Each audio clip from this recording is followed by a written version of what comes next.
I'm meteorologist Chris Holcomb from the 11 Alive Storm Trackers with the latest that we have on Nate from the 2 o'clock update, intermediate advisory that we got in from the National Hurricane Center.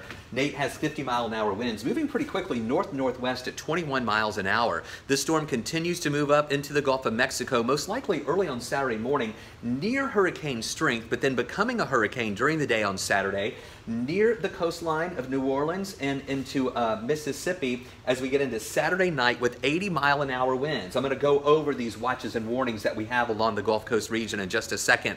But that track moves inland by Sunday morning in southwest Alabama. So this is moving a little quicker. It loses its hurricane strength, becomes a tropical storm. And now this track, after it comes inland, has shifted a little bit over to the east. So now the remnants of the storm, as a tropical depression most likely, will come through northwest Georgia. So, since this is closer to Atlanta, we're now increasing our rain risk and also our wind threats with this. Here's a look down in the Gulf Coast region where we have this hurricane warning for much of the Louisiana coastline, Mississippi coast, and the Alabama coast, including Gulf Shores, Fort Morgan, and the Orange Beach area.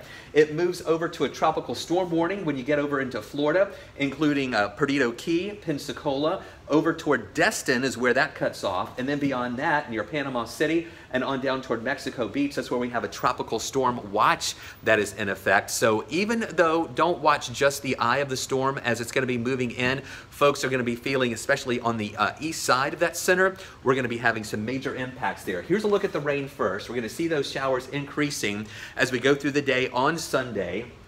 By Monday morning, Atlanta, 1 to 3 inches, but areas west of the city and northwest of the city will be seeing more of that rain.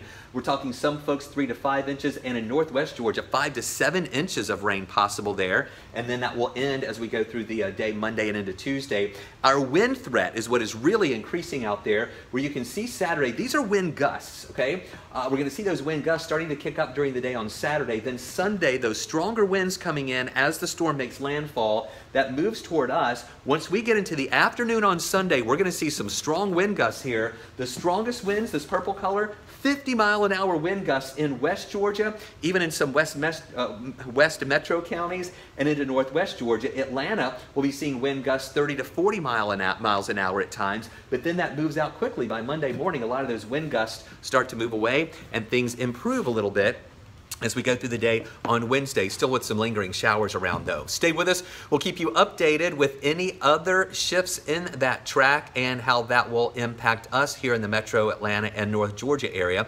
We'll have updates on 11alive.com and also on Facebook and Twitter, and of course right here on 11 Alive News.